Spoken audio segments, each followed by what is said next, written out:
What's up, you guys? My name is Ryan, and in this video I want to guide you through the technical stock analysis for Plug Power.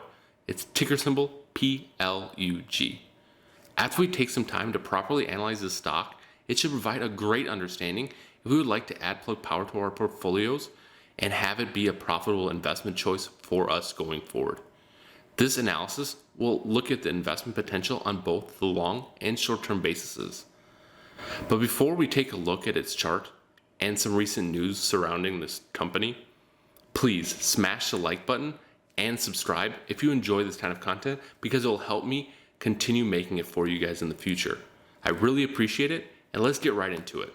Taking a look at the one-day chart for Plug Power, we can see that the stock has done quite well this year, starting off at about $4, going all the way to the current price target, which is the all-time high that it actually hit today at $16.28. Current price is about $16.19, so it's pretty much at that limit already. So there's not going to be many other resistances besides the all-time high we can look at. The remaining ones are going to be acting as support. So these are ones that we've seen historically at $12.81, $13.66, $14, $14.63, and $15.76. In addition to that, we have two other things that we can look at. This long-term moving average that's creeping up. This won't be in effect for quite some while because of the amount of movement that the stock is actually getting. But it'll be interesting to look at and keep in mind as the moving average keeps trailing up. Potentially we'll have a pullback and then it can actually be in effect. But for right now, it's too far down. It's below multiple levels of support. It's not quite as useful as in other stocks. In addition, we have the stochastic indicator here, which is indicating that we're really in the overbought area, which means that there's a lot more buyers than sellers right now. This is not necessarily a foolproof indicator, but it does show momentum, and that's what we're kind of looking for. As you're seeing, it's kind of starting to level off, so potentially it being very, very high on the momentum indicator, we might see a pullback. And so we'll have to see if this actually reverses back into the neutral area, and potentially at that point that might be a good buying opportunity. But being this overextended into the overbought area is not too good if you're trying to start a position or add to one. I think I would feel much safer if we're at least 50% in the neutral area, best case on the bottom end, or even on the oversold that's below this, which we really haven't even seen at all during this stock price history. I mean, it pretty much touched the bottom, but then it accelerated right off of it. So yeah, during the stock, I would feel very comfortable buying at the 50% mark because of how not often it's actually at the oversold. So one thing to consider going forward with the stock. Using the Fibonacci Extension tool, I mapped out two different extensions that potentially could propagate levels of support and resistance that will be meaningful for our analysis. The first one being the first rally that we saw, going up to $10.60. This one also propagated this 161 level, which lines up with the $14 pretty much that we saw, 14.7. It's in within 10 cents, so it actually is showing pretty good correlation with that support level. The next one is the next swing low to swing high position that we saw. So being here at the start at $7, ending at 14.4.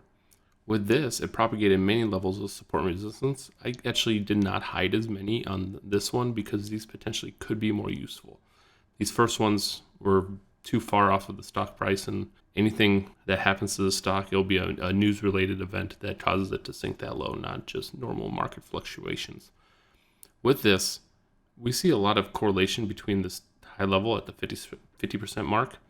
In addition, the 78.6% mark lines up with this other resistance that we saw as a key support. Next, we can see that it propagates two higher levels that we can see going forward that potentially will be very, very useful to us in the near term if it actually gets up to these high levels.